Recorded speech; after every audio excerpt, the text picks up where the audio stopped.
You know it's going to be a strange day when a woman with a sharp bob haircut is screaming, "That's my barn," while standing on my property, and the cops are trying to figure out why she called 911 over a padlock. What she didn't realize is that I work for the retired now, but not disconnected and her beloved nephew. Let's just say he's on a list we keep in a drawer that requires a key. So, yes, I decided it was time to play chess. This probably sounds insane, and it is a little, but that's life in rural HOA country, where mailbox height is more sacred than personal freedom and passive-aggressive pettiness is the local currency. I moved here for peace after 20 years with the DEA, most of it deep undercover. I wanted trees, dogs, silence, and a place where no one tried to kill me before my morning coffee. This house had charm, land, and the best part.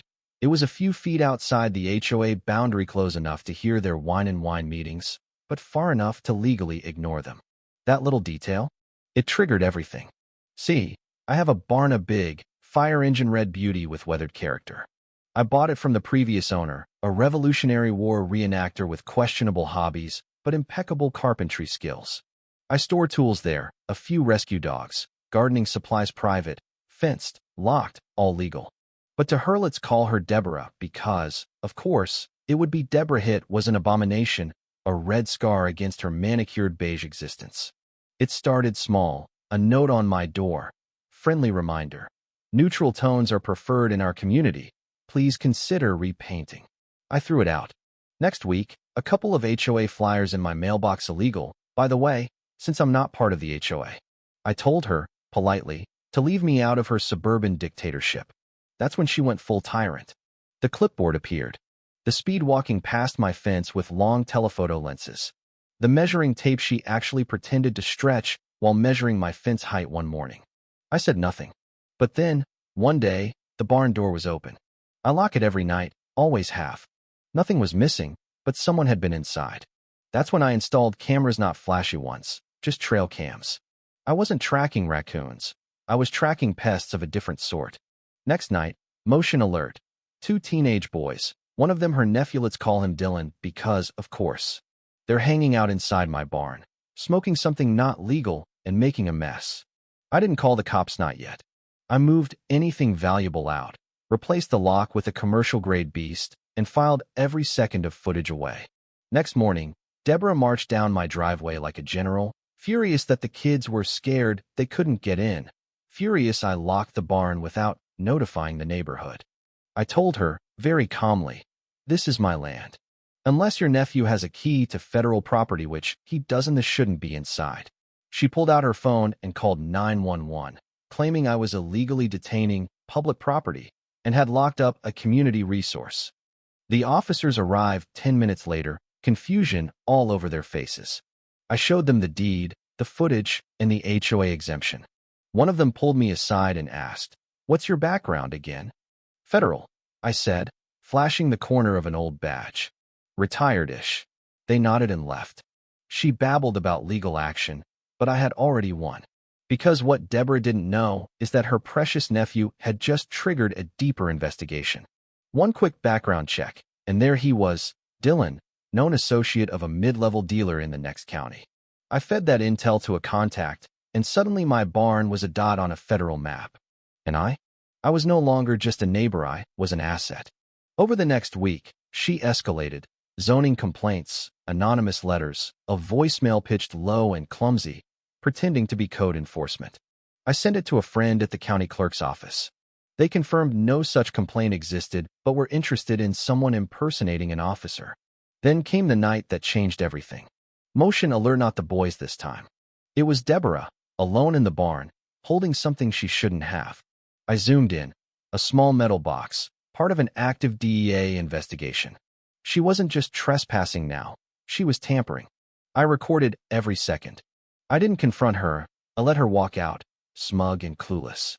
Then I visited the sheriff's office. Got another HOA story, Ryan, the deputy, joked. "Better," I said, handing over the drive. They took it seriously because, inside that box, evidence tied to a meth ring operating just over county lines. Suddenly, Deborah's barn obsession wasn't just nosiness, it was federal obstruction. She didn't stop. Filed a formal complaint, accused me of being a drug dealer, tried to rally neighbors door-to-door Schindler's flyers, the works. She didn't know she'd already sunk her own ship. Then came a call. "You might want to sit down for this," the sheriff said. "Dylan's been arrested, and it looks bigger than we thought." That was the beginning of the end. At dawn, the unmarked SUVs rolled in. No sirens, just precision. A soft breach, 6 agents. They hit Deborah's house from all sides. Her nephew, Dylan, cuffed on the porch within minutes, shirtless, confused, stupid. His older brother, worse, fresh out of Prizano resistance, just dead-eyed resignation. Agents carried out 3 duffel bags, one from the attic, one from the garage, one from the crawl space, all full of product. Deborah stood there, bathrobe flapping, watching her kingdom burn. Her name was on the mortgage. Her prints would be everywhere. Whether she knew or not didn't matter. Ignorance isn't a defense, not at this level. The HOA turned fast. Emergency meeting. She was out before lunchtime. One neighbor posted a photo of the raid, captioned, "This is why we need background checks for HOA presidents." She didn't know I orchestrated any of it. Not really. I never made a false complaint, never lifted a finger beyond what the law allowed. I simply waited, documented, let her spiral. She filed a civil suit, emotional distress, harassment, defamation. I brought a binder, evidence, footage, fake letters. The judge dismissed it in 10 minutes, fined her for wasting the court's time. She tried to stare me down outside the courthouse. There was nothing left behind her eyes. Word spread fast. Her house sat dark, legal bills mounted. The HOA, the very thing she weaponized, fined her into foreclosure. I bought it, cash, no middleman. I turned it into a recovery center, a halfway home for nonviolent drug offenders. Yes, in her house. Her kitchen, her den now served hot meals to men she would have called undesirables. Then, one Sunday, she returned, same SUV, worse condition. She marched across the lawn like she still owned it. One of the residents asked, "Want a tour?" She ranted, threatened lawsuits, yelled about her ruined life. No one listened. Then came a letter. "You may have won the battle, but the community will always belong to those who care." No name, but I knew. She started a non-profit, a shadow HOA.